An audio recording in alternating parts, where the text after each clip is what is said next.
지금은 누구든지 알고 싶은 정보를 알 수 있는 정보의 바다, 인터넷의 시대.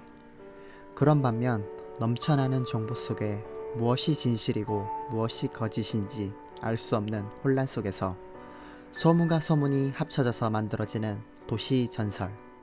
과연 진실은? 캐시와 함께 풀어가는 도시 전설의 진실. 어서오세요. 타임캡 캐시의 아카이브에.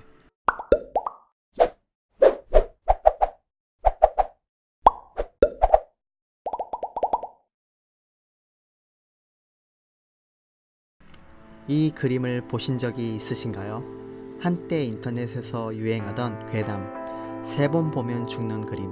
그 그림으로 잘 알려져 있는 이 그림은 우울증에 걸려 자살한 사람이 그린 그림으로 가 아닌 폴란드의 초현실주의 화가인 즈지스와프 백신스키로, 이 화가는 건축학을 전공하고 1955년 샤록에서 몇 년간 건축 현장 감독 일을 하다 건축 설계에 대한 압박과 지겨움 등 적성에 맞지 않아 건축을 그만두고 사진, 조각, 그리고 그림을 그리는 등의 예술 활동을 시작하게 되었습니다. 그의 작품은 파스텔과 연필을 주로 사용한 드로잉은 인간의 형상을 왜곡시킨 것이 대부분이지만, 그 외에도 페인팅, 플라스틱 재료를 이용한 철판 조각과 석고 부조를 제작하여 작품을 표현하였는데, 그림들은 음침한 분위기와 기괴함으로 무섭기도 하는데요. 전쟁으로 인한 파괴와 대지의 죽음, 황량한 도시의 이미지 등은 좋은 것만 봐도 모자른 어린 시절을 세계 2차 대전이라는 어두운 시기에 많은 사람들이 징용되고 폐허가 돼가는 폴란드에서 그가 보았을 비극은 그에게 적지 않을 영향을 주었을 것이라고 생각해요. 그로 인해 그의 작품에는 위기감이나 상실감, 절망감 등을 군데군데에서 확인하실 수 있으실 거예요. 자, 그럼 가벼운 소개는 이 정도로 하고, 그의 그림에 생긴 괴담, 세 번 보면 죽는 그림이라는 타이틀이 붙게 된 이유는 뭘까요? 자, 그럼 우리 한번 추측을 가볍게 해볼까요? 단순히 그의 그림이 무섭고 기괴해서? 많은 그림들 중에 물론 그의 작품에는 기괴하고 무서운 그림들도 많지만, 그의 초기 작품을 보면은 빛과 그림자를 과장되게 사용한 사진이나 에로틱한 그림, 환상적인 그림도 다소 존재하였는데요. 그렇다면 반대로 우리에게 잘 알려져 있는 에얼리언을 그린 HR 기거의 그로테스크한 작품들은 어떤가요? 그보다 더하면 더했지 덜하지는 않을 텐데, 단순히 무섭고 기괴하다는 이유만으로 그렇게 만들어졌을까요, 과연? 자, 그럼 단순하게 그림이 무섭고 기괴하다는 거는 아닌 것 같고, 그럼 작가 본인에게 문제가 있나? 이름을 알리지 못하고 가난하게 생을 마감하여 세상을 저주하였다거나 매드 사이언티스트 같은 정신 이상자라서 그런가? 뼈와 살이 분리되는 또는 신체가 분해되는 과정을 묘사, 빛과 그림자를 이용하는 백진스키의 특유의 의법은 환시미술이라는 독특한 장르를 구축하였고, 그림을 그리기 시작한 지 얼마 되지 않아 비평가들에게 호평을 받았으며 1964년에 연 개인전이 성공하여 폴란드 예술계에 우뚝 서게 되었으니까 딱히 무능한 것도 아니었고 무명도 아니었고, 탄탄대로를 달리고 있는 화가, 촉망받는 화가였는데, 그렇다면 본인 문제, 정신이상자설이 정답일까요?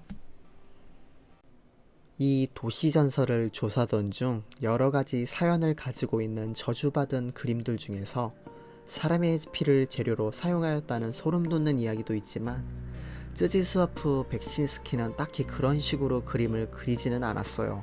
오히려 컴퓨터를 이용했다고나 할까? 본인은 긍정적이며 사람들과 대화하기를 좋아하였고, 주변에서도 그를 이야기할 때 유쾌한 사람이라고 평가를 하였으며, 조용한 거를 싫어하여 작업 중에서는 항상 클래식 음악을 틀어놓았는데 음악이 흐르지 않으면 그림조차 그리지 않았다고 해요. 다만 부끄러움이 많아 대중의 얼굴을 드러내는 일이 적었고, 전시회나 박물관에 직접적으로 참가하는 일도 적었으며, 심하게는 상이나 메달을 수여받을 때도 직접 나타나지는 않았다고 해요. 이러한 행동을 행한 이유는 그리고 싶은 그림을 그리는 것뿐인데 대중의 지적과 평가 등이 여러 가지 논란거리가 되는 것을 원하지 않았고, 그래서 그런지 그는 작품의 제목도 달지 않았다고 해요.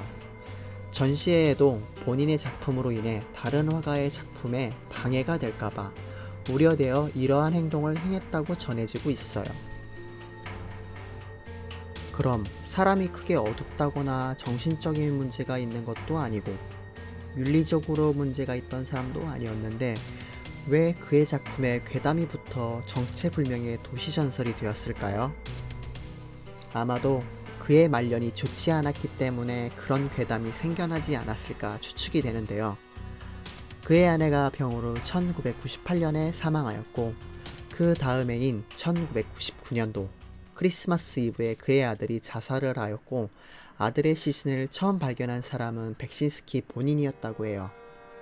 그리고 본인은 2005년도 2월에 자택에서 지인의 아들에게 17번이나 찔려 살해되었습니다. 아마도 이러한 좋지 못한 일들로 인해 생겨난 괴담이 아닐까요? 이유는 대략 이러한 맥락이 있는데, 그럼 이 세 번을 보면 죽는다는 도시전설의 시작은 어디로부터일까요? 우리나라에서는 2007년도 뜬금없이 나타나는 게 주우연인 것 같지만 이것저것 알아보던 중 최소 2006년 괴담, 미스테리, 유령을 좋아하는 이웃나라 일본, 그 일본에서 시작된 게 아닐까 생각됩니다.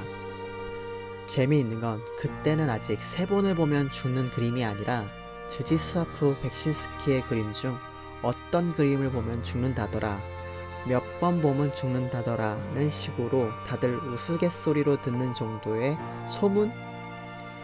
그때는 아직 우리가 알고 있는 그 그림도 아니었고 아직 어떤 그림이었는지도 정해져 있지 않았던 것 같아요.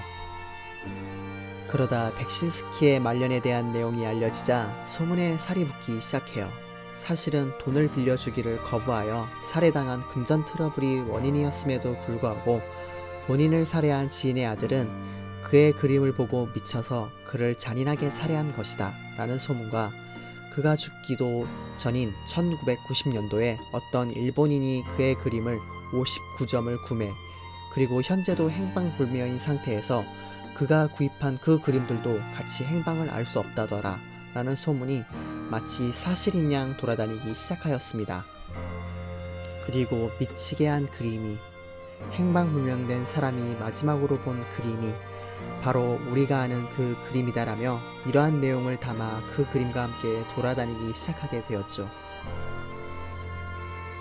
일생을 살면서 본인이 그리고 싶은 그림을 그려왔고, 본인의 그림이 논란이 되는 것을 좋아하지 않았던 즈지스와프 백신스키, 그림이 가지고 있는 음침함과 공포감, 뭔지 모를 섬뜩한 분위기로 인해 만들어진 도시전설 세 번 보면 죽는 그림.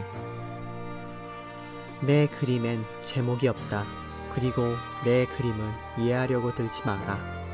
그림을 그린 나도 잘 모른다. 굳이 이해하려고 들지 마라. 그림에 대한 의미는 무의미한 것이다. 내가 그리는 그림은 무슨 상징을 갖고 그리지 않는다. 이미지에 대한 명확한 해답을 가지고 있지 않은 그런 이미지들에 난 끌린다. 만약 그 이미지가 하나의 상징으로 기혈된다면 그건 더 이상 예술이 아니다. 단지 일러스트일 뿐. 여러분들은 괴담은 즐기시는 편인가요? 저는 그냥 심심풀이 정도? 이번 도시전설의 지실 어떻게 재밌게 즐겨주셨나요? 이런 괴담류를 볼 때면 한 번쯤 어디서 시작된 얘기일까 궁금증에서 시작한 이야기인데 어떻게 즐겨주셨나요? 즐겨주셨다면 기쁘겠습니다. 그럼 다음 이야기는 더 흥미로운 이야기로 찾아뵙겠습니다. 이상 타임캣 캐시였습니다.